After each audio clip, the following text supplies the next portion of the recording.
Hello and welcome back to day 2 of the 100 Days of Making Comics series.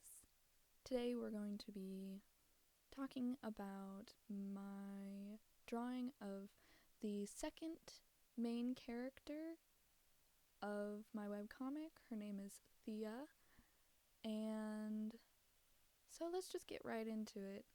So the one thing I want to start off with is that compared to the what I don't even know what I'm trying to say, but Thea and drawing her and just like the entire process of this concept went by so smoothly, especially compared to Tori's concept. And the thing is that they both were equally conceptualized before their speed paints even like started, and yet it took me twice as long to draw like Tori's concept, and it didn't even come out half as finished looking as this one. And later on you'll see exactly what I'm talking about. So let's talk about shape language, just like I talked about it in the last video, but this one is going to be specifically for Thea.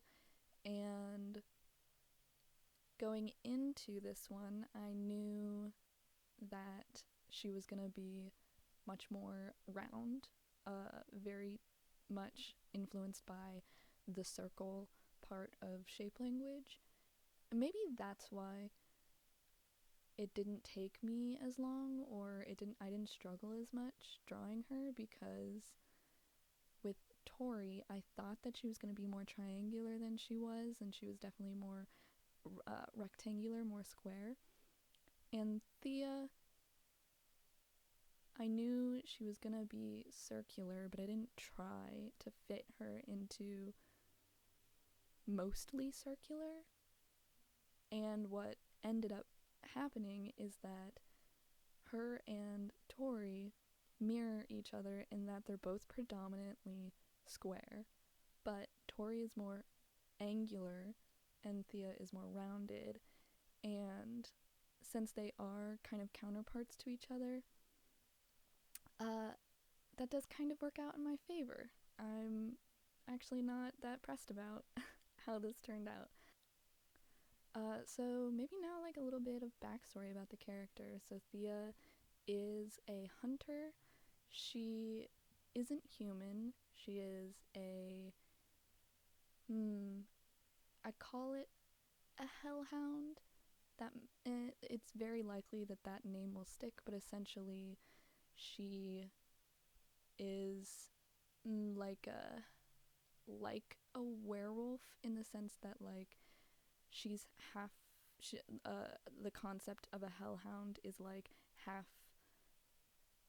wolf, half person, but unlike a werewolf, she can't transform into any like animal shape. What she can do is, and yes, I did steal this concept directly from Percy Jackson. Rick Riordan, please forgive me, but she can shadow travel. And hellhounds aren't like a demonic thing, it's just a name, you know? Like sometimes there's animals that have like names, and you're like, oh wow, that must be a really bad animal. And then you look it up, and it's just like completely not anything relevant to how it's named, and you're wondering like, how did he even get this name? So okay, so now that we're like at the face, one thing that I want to say is that this face was so easy. It, like, obviously I had a little struggle, like I struggled with the shape of the lips for a while, but other than that, everything was peachy. I did the eyes in basically one go. Like I didn't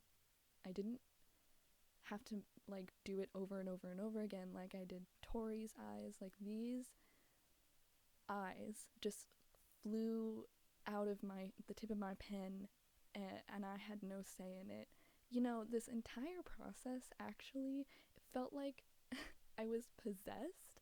Like, I sat down at my desk, I opened up my painting program, and then like I got possessed by the spirit of this character, and I woke up 2 hours later with a margarita in one hand and this finished painting in the other. Like, I don't know what happened.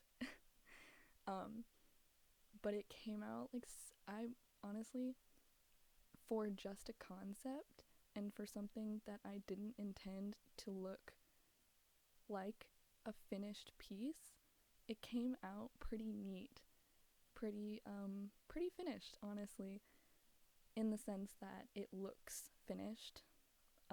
I know that conceptually it's not finished. There are some things that I wanted to change, and I knew that there were things that I wouldn't think of changing until I drew them out like this. One of those things is her her hair shape. I like the two back layers, but the first layer, the front layer, which I kind of call her bangs, but they're not really her bangs, they're like her side pieces. The shape of those, when I drew them before, I was like, yeah, that's cool. But like I said in my last video, when I conceptualize the hair and the face for a character, I don't draw their body, I draw it like a bust. So drawing her entire outfit along with her face and her hair, I realized that the front pieces didn't really fit with the vibe and the shape of the rest of her outfit, and especially the rest of her hair. It feels out of place. I think maybe also they're a little too thin. I might make them thicker, maybe longer. I don't know. I'll have to play with it, but I know that that's something that's gonna change. And her shoes, probably gonna change too. I don't know. I wanted to try something out. I knew that she was gonna have like a type of sneaker. Didn't know exactly what they were gonna look like, so when I started drawing them, I just pulled up Pinterest real quick and found like the cutest sneakers, like the first cutest sneakers I saw, and drew them just to try it out. And I don't know if I like how they look with the rest of her outfit, so those are subject to change. And the last thing, which kind of contradicts what I said earlier about her face, but I think that I'm going to change, not like her eye shape, because that's the exact eye shape I wanted, but when I drew her traditionally, and I think that this is just like a theme with my character concepts, is that her face proportions are different than when I'm drawing her digitally. And the biggest thing was that when I drew her traditionally, her eyes were farther up on her face, and her eyes were also just like smaller in general. Like, if I was to just take the outline tool and circle the eye and then just like make it smaller, that's what I mean, is like her eyes just are bigger than how I conceptualized her at first. And usually I wouldn't be so pressed about like the size, because I know that big eyes are better for displaying emotion and stuff like that. But the thing is that they're adults, Tori and Thea, and how she looks right now, I'm going to change the proportions. So right now she looks like a teenager, and I don't want that. And by the end of the video, she does look older, but not old enough. She still looks younger than like how old she actually is, because they're both in their 20s, like 23 to 25, somewhere around there, like they're adults. And you'll see that once I finished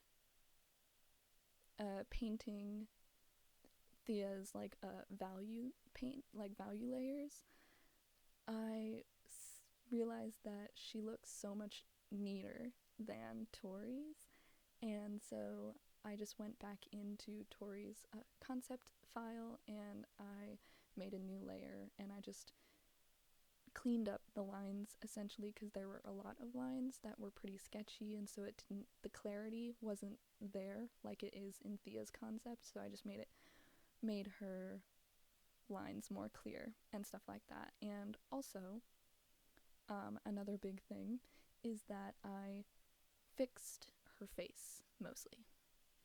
And I think that it'll just come down to practice on drawing her face to get it exactly how I want, especially exactly how I want every time I draw her.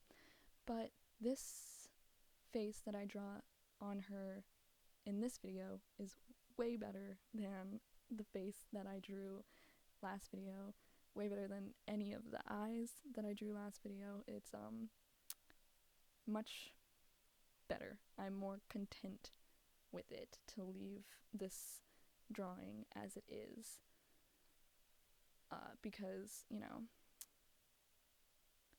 the eyes, they're important in conveying which character you're looking at. I can't remember if I said this last video, but essentially, if you copy and paste the hair and the outfit, the body of a character, and you just change their eye shape, it's totally different character. I mean, not like totally, but they don't look like the same character. They could probably look like siblings, maybe even not very identical twins, but they're certainly not like the same exact character. So that's why I'm fussing over her eyes so much. And yeah, I think that's all that I wanted to talk about. I changed Tori's hairline as well. I didn't necessarily move it up or down, but I did make the widow's peak more obvious. Or maybe I didn't. I can't remember. But, I don't think I changed much. The end is just me, messing around with the proportions of Thea's head, like elongating her face and moving her lips and nose down in order to give her a more grown-up appearance, because the ratio of eye size to nose size to mouth size is really important in conveying age. Like kids, they have way bigger eyes compared to like their mouth and nose, and adults have more proportioned eye shape and size to their mouth and nose. So yeah, that's it. So goodbye.